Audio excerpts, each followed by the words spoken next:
रक्षाबंधनापासून महिलांचा एसटी प्रवास 100% मोफत। आधी हाफ तिकीट होतं, पण आता संपूर्ण तिकीट माफ होणार। महाराष्ट्राचे उपमुख्यमंत्री एकनाथ शिंदे यांनी सगळ्यात मोठा निर्णय घेतलाय आणि त्याचा GR सुद्धा प्रसिद्ध झालाय।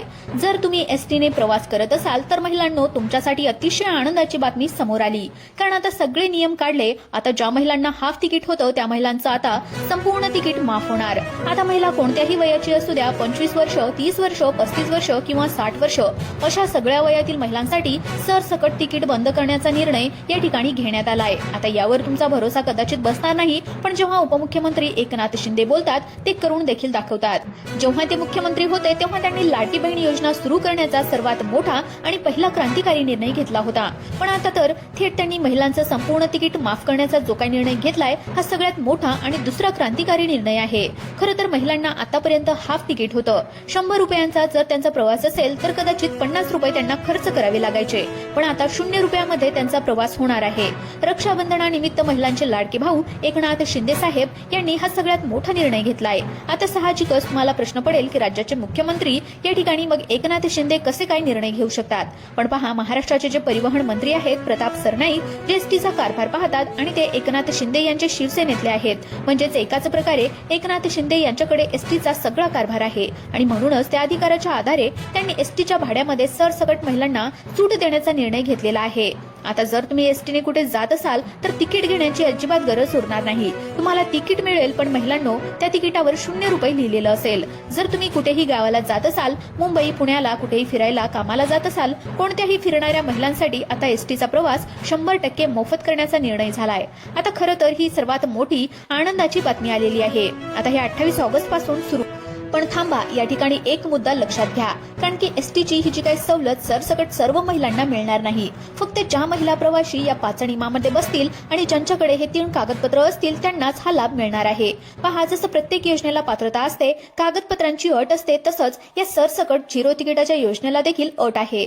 जसं प्रत्येक योजनेचा लाभ आपोआप मिळत नाही, तर त्यासाठी देखील महिलांना अर्ज करावा लागणार आहे, काही नियमांचं पालन करावं लागणार आहे आणि याही योजनेमध्ये तुम्हाला लाभ आता मिळणार आहे। खरं तर या योजनेची सुरुवात रक्षाबंधन म्हणजेच 28 ऑगस्ट पासून होणार आहे। त्यामुळे ज्या महिला लवकरात लवकर ही 3 कागदपत्र काढून आणतील, या 5 नियमांचं पालन करतील आणि लवकरात लवकर अर्ज भरतील, त्या महिलांना 100% मोफत प्रवास त्यांचा मिळणार आहे। पहा, 28 ऑगस्ट रक्षाबंधन पासून महाराष्ट्र सरकारने या नव्या तिकीट माफीच्या निर्णयाची अंमलबजावणी करण्याचा निर्णय घेतलाय। उपमुख्यमंत्री शिंदे यांच्याकडे, पक्षाकडे म्हणजेच शिवसेना गटाकडे महत्त्वाचे अधिकार आता देण्यात आलेत। एकनाथ शिंदेंनी या महिलांसाठी मोफत बस प्रवास करण्याची जी काही सुविधा निर्माण केली ती खरोखर आनंददायी आहे। आता त्यामुळे तुमच्या घरातील प्रत्येक महिलेला या योजनेचा फायदा होणार आहे। आता तुम्हाला सगळ्यांना माहिती आहे की एकनाथ शिंदे अतिशय धाडशी योजना आणतात। महिलांना 1,500 रुपये अगदी मोफत द्यायचे। आता कोणीच हा विचार केलेला नव्हता। त्यावेळेस त्यांनी अक्षरशः एसटी बसचं अर्ध तिकीट देखील त्यांनी चालू केलं होतं। त्यावेळेसही लोक म्हणाले एसटी तोट्यामध्ये गेली, पण आता एकनाथ शिंदे यांनी दुसरा धडाकेबाज निर्णय घेतलाय आणि तो म्हणजे महिलांचं खर्च 0 करण्याचा। एसटी मध्ये बसून कुठेही फिरा, तिकीट येणार फक्त 0 रुपये। एकनाथ शिंदेची निर्णय क्षमता अत्यंत जबरदस्त आहे, कारण खरं तर ज्या वेळेस एकनाथ शिंदे साहेब हे मुख्यमंत्री होते त्यांनी लाडकी बहीण योजना, त्यानंतर महिलांचं अर्ध तिकीट, त्यानंतर आनंदाचा शिदा म्हणजेच 12 वस्तू मोफत मिळायच्या, गॅस सिलेंडर मोफत दिलं जायचं, वयोवृद्ध महिलांना 6,000 रुपये, 75 वर्षावरील मोफत तिकीट, अशा अनेक धडाकेबाज योजना त्यांनी सुरू केल्या होत्या। पण आता खरं तर महाराष्ट्रातल्या 3.5 कोटी महिलांसाठी आता ही बसची सुविधा पूर्णपणे मोफत करण्याचा निर्णय घेण्यात आलाय। एसटीचं तिकीट महिलांसाठी डायरेक्ट बंद होणार। मोफत प्रवासाची सोय आता सरसकट लागू करण्याचा निर्णय आताच्या घडीला घेतला गेलाय। पण लक्षात घ्या, यासाठी 3 कागदपत्र तुम्हाला काढावी लागणार आहेत, कारण हे 3 कागदपत्र दाखवले की कंडक्टर तुम्हाला तिकीट देणार, पण त्या तिकिटावर रक्कम 0 रुपये असणार। म्हणजे कुठूनही कुठेही प्रवास करा, पण 0 रुपये प्रवास भाडं तुम्हाला लागणार। पण आता सगळ्यात महत्त्वाचा मुद्दा हा आहे की ही योजना ही फक्त राज्यातल्या 3.5 कोटी महिलांसाठी आहे। मग या 3.5 कोटी महिलांच्या यादीमध्ये नंबर कशा प्रकारे लावायचा आहे आणि त्यासाठी तुम्हाला नेमकं काय करायचंय हीच माहिती इथून पुढे आपण पाहणार आहोत। पहा, अतिशय कमी दिवसांचा काळ राहिलेला आहे। या काळामध्ये तुम्हाला कागदपत्र काढून घ्यायचंय, अर्ज जमा करायचा आहे, 5 नियमांमध्ये कसं बसायचंय याचीच माहिती घ्यायची आहे। तर त्यामुळे पुढील 2 मिनिटं तुम्ही जर व्यवस्थितरित्या या ठिकाणी हा व्हिडिओ पाहिला तर तुमचा एसटीचा खर्च, आयुष्यभराचा खर्च 0 होऊ शकतो। तर मग आता सगळ्यात आधी आपण वेळ वाया वाया न घालवता समजून घेणार की ही नेमकी योजना काय आहे. तर पहा, एकनाथ शिंदे यांच्या खात्याने नेमकी ही योजना कोणासाठी केली, कोणती 3 कागदपत्र तुम्हाला लागणार ज्याने 100% महिलांचा प्रवास मोफत होतो. आता सगळ्यात पहिला मुद्दा की हे 3.5 कोटी महिला ज्या आहेत त्या महाराष्ट्रातल्या कोणत्या आहेत आणि त्या 3.5 कोटी महिलांच्या यादीमध्ये तुमचा नंबर कसा लावायचा आहे. आता पाहूयात अतिशय महत्त्वाची माहिती. तर बहिणींनो, आता जसं आपल्याला माहिती आहे की महाराष्ट्र सरकार वेगवेगळ्या योजना संपूर्ण राज्यातल्या लोकांसाठी वेळोवेळी आणत असतं आणि एक अशाच प्रकारची योजना म्हणजे मोफत बस प्रवास. ही योजना आहे 28 ऑगस्ट पासून महाराष्ट्रामध्ये चालू होत आहे. गेल्या 8 ते 10 दिवसापासून सोशल मीडियावर प्रचंड व्हिडिओ व्हायरल होत होते की पुरुषांना हाफ तिकीट, महिलांना हाफ तिकीट बंद, अशा प्रकारच्या अनेक चर्चा सुरू होत्या. पण अखेर सरकारच्या माध्यमातून याच्यावर स्पष्टता आणली गेली आहे. आता पहा, बऱ्याचशा लोकांमध्ये, बऱ्याचशा ज्या काही महिला आहेत त्या ग्रामीण भागामध्ये एसटीने प्रवास करतात. ग्रामीण भागामध्ये स्वतःच्या गाड्या नसतात आणि ती एसटी म्हणजे खरं तर जीवनदायिनी आहे. आणि हा व्हिडिओ खरं तर अतिशय महत्त्वाचा आहे कारण की इतर तुम्ही माहिती एकाच, कारण की पुढल्या 30 सेकंदामध्ये तुम्हाला 3 कागदपत्र, 5 नियम आणि कोणत्या 3.5 कोटी महिलांना मोफत तिकीट मिळणार हे या ठिकाणी सांगणार आहे. पण तुम्हाला त्याचा लाभ जर घ्यायचा असेल तर तो कसा घ्यायचा ही महत्त्वाची माहिती पुढे सांगणार आहे.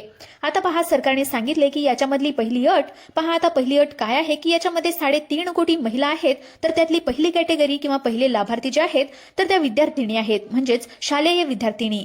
ज्या मुली आहेत, ज्या काही मुली शाळेमध्ये जातात, कॉलेजला जातात, ज्यांचं शिक्षण म्हणजे साधारणपणे 15वी पर्यंत, म्हणजे 15वी म्हणजे 12 अधिक 3 म्हणजे 12वी नंतर 3 वर्षाचा कोर्स असेल तर त्याला आपण 15वी म्हणतो. म्हणजे एखादी मुलगी बीएससी करते, बीए करते, बीकॉम करते किंवा बीसीएस करते किंवा इतर कोर्स करते, 12वीच्या नंतर तिला 15वी पर्यंत म्हणजे साधारणपणे ग्रॅज्युएशन पर्यंत ज्या मुली शिक्षण घेतात, महाविद्यालय आणि शालेय विद्यार्थिनी सगळ्यांना एसटी बसेसमध्ये फ्री आणि मोफत प्रवास केल्याची माहिती आता एकनाथ शिंदे यांनी दिली आहे.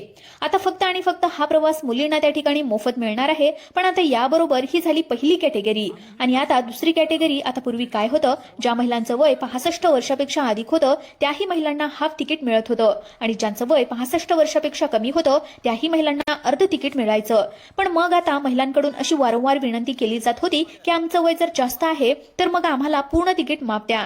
तर सरकारने याच्यावर विचार केलेला आहे आणि 65 वर्षापेक्षा अधिक महिलांसाठी आता हाफ तिकीट न घेता त्यांचं फुल तिकीट माफ करण्याचा निर्णय जो आहे तर तो याच्यामध्ये घेतला जाऊ शकतो. पण सगळ्यात महत्त्वाची गोष्ट, ज्यांचं वय 75 वर्षापेक्षा जास्त आहे, म्हणजे ज्या महिला 75 वयाच्या वर गेलेल्या आहेत तर त्यांच्यासाठी 100% हा जे काही तिकीट आहे तर ते तिकीट पूर्णतः माफ असणार आहे. तर या व्यतिरिक्त याबरोबर काही दुर्धर आजार असलेले नातेवाईक महिला असतील, कोणाच्या तरी नातेवाईक ऍडमिट आहेत ज्याला दुर्धर आजार झालेला आहे, म्हणजेच अपंग, कुष्ठरोग असणारे, त्याचबरोबर इतर आजारांच्या संदर्भात जर असलेले काही नातेवाईक असतील तर त्यांचे नातेवाईक असणाऱ्या महिलांना देखील 100% मोफत किंवा विशिष्ट सवलतीनुसार त्याच्यामध्ये भाडे सवलत दिली जाणार आहे. तर आता या विविध प्रकारच्या कॅटेगरीनुसार या योजनांचा लाभ याच्यामध्ये दिला जाणार आहे. तर यासाठी एनसीएमसी कार्ड जे आहे तर ते काढणं अतिशय गरजेचं असणार आहे, म्हणजेच बंधनकारक असणार आहे. कारण की इथून पुढे कुठल्याही प्रकारचे पैसे न देता एनसीएमसीच्या माध्यमातून तिकीट याच्यामध्ये होणार आहे. तर अशा पद्धतीने ही माहिती याच्यामध्ये सांगण्यात आलेली आहे. तर ही माहिती ऐकून काय वाटलं नक्की कमेंट करून कळवा आणि चॅनलला नवीन असाल तर सबस्क्राईब करा. धन्यवाद.